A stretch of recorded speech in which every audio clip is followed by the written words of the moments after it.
Okay, we have the topic for solving exponential equation. Okay, are you ready? Yes. So we are asked to solve for x.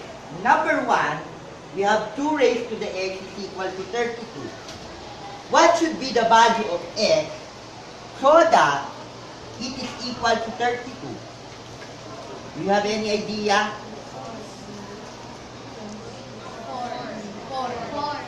If x is 4, what is 2 raised to the 4th power?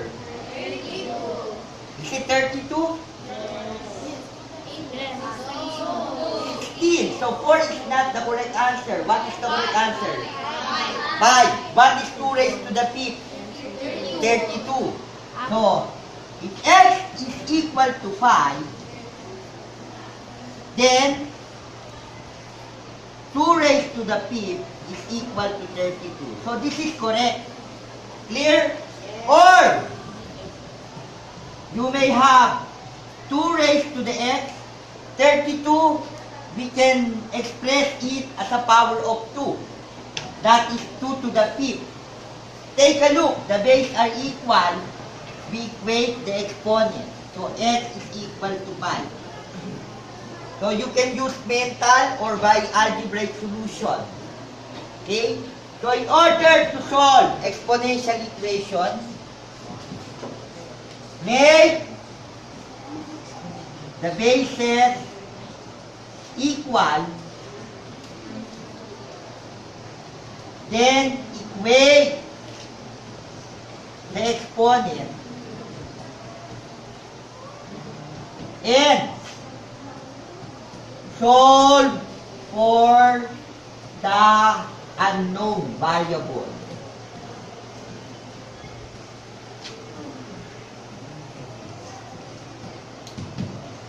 Make the bases equal.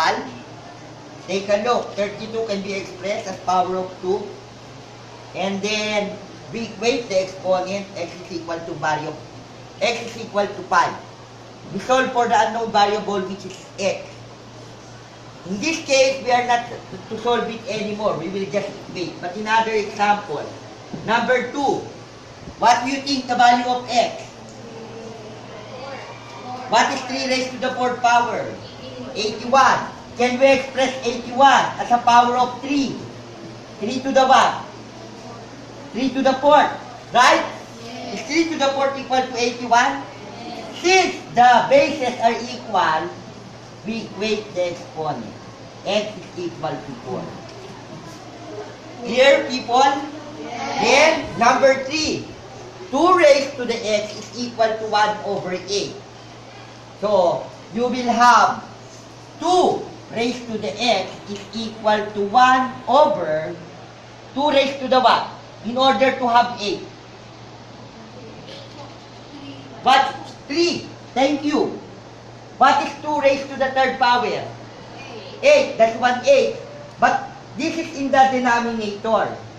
Sabi ko dati, kapag negative exponent nasa numerator, para maging positive, ibaba sa denominator. Yung negative exponent na nasa denominator, in order to make it positive, itataas naman natin sa numerator. But take a look. This is 2q. So, itataas ko siya ngayon. So, 2 raised to the x, 2 raised to the negative 3. Are you with me? Pag binaba ko siya, 1 over 2q. Di ba? Hello? Let me repeat. Kung ibababa ko siya, 1 over 2q.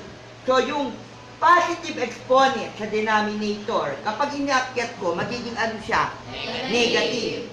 Now, take a look. The bases are equal. So, what do we do next? Equate the exponent. So, therefore, x is equal to negative 3. At tama yun. That is correct. If x is negative 3, that will be 1 over 2 raised to the 3rd. Are you with me? So, what is 1 over 2 raised to the 3rd? That is 1 over 8. We'll go back to the original given. So, the answer is correct. Negative 3. Is there any question? Number 3. Before I proceed, let's go to number 4. Take a look, number 4. Let me use this space. I'm running out of space. 16. Take a look. The exponent is 2. How can I make 16? Is there a way wherein 16 can be expressed with the exponent of 2? What should be the base?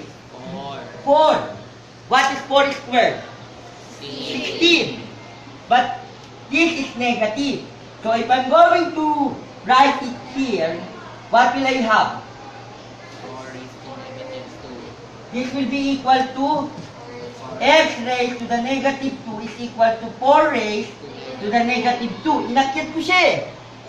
Diba? There are two ways. Pwede ko itong gawing ibaba, parehas na din.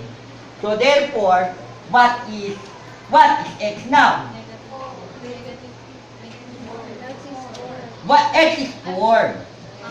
X is 4. Parehas yun eh. Dito naman ang equate natin. Diba? If x is 4, this is 4 raised to the negative 2. Tama? Para to maging positive, 1 over 4 squared. What is 1 over 4 squared? 1 over 16. Tama siya. Okay? Number 5. You have 5 raised to the 2x plus 3 is equal to 25.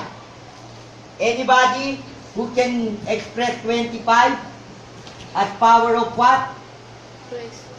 5 squared. So take a look. The same na yung base. What do we do next?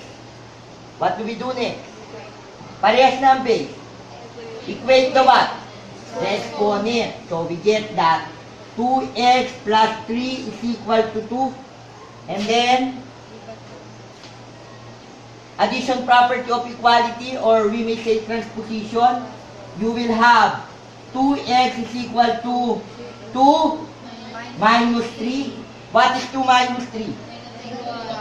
Negative 1. Next step. Divide both sides by 2. So what is x? Negative 1 half. You may say the checking. Let me show the checking for number 5. Andiyan pa ba kayo? For the checking, let's have it.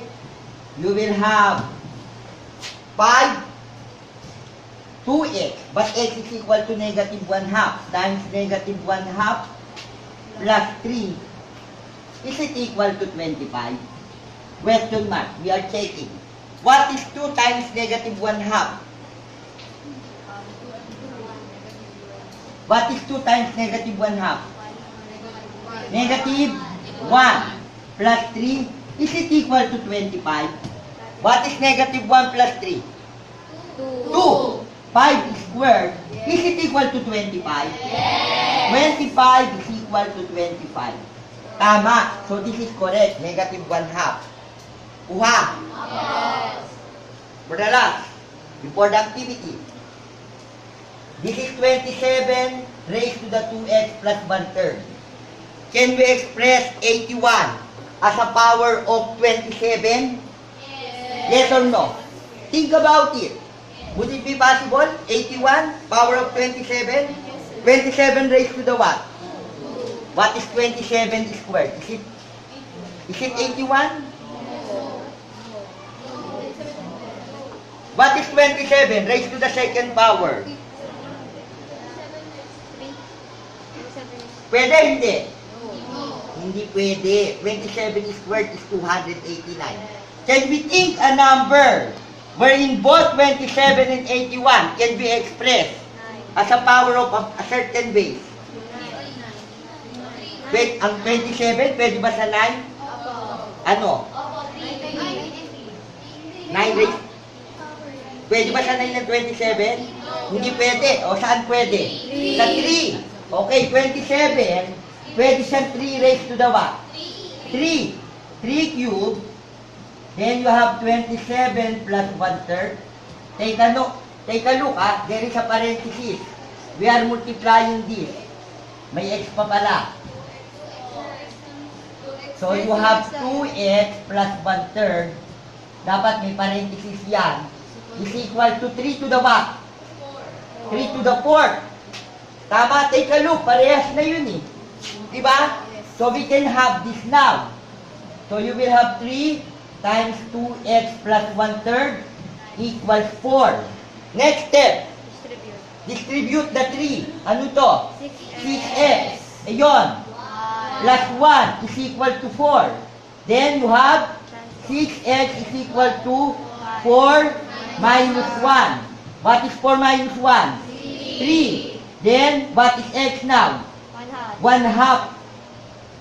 How do we get 1/2? 3 over 6. Or multiply both sides by what? Excuse me. 1/6. Who said that? Thank you. Alay-ay. 1/6. So that if you multiply here, that will be equal to x. 1/6 times 3, that is 3 over 6, lowest term, 1/2. If you don't like to multiply by 1/6, you may divide both sides by 6. Got it? Yes. Thank you so much.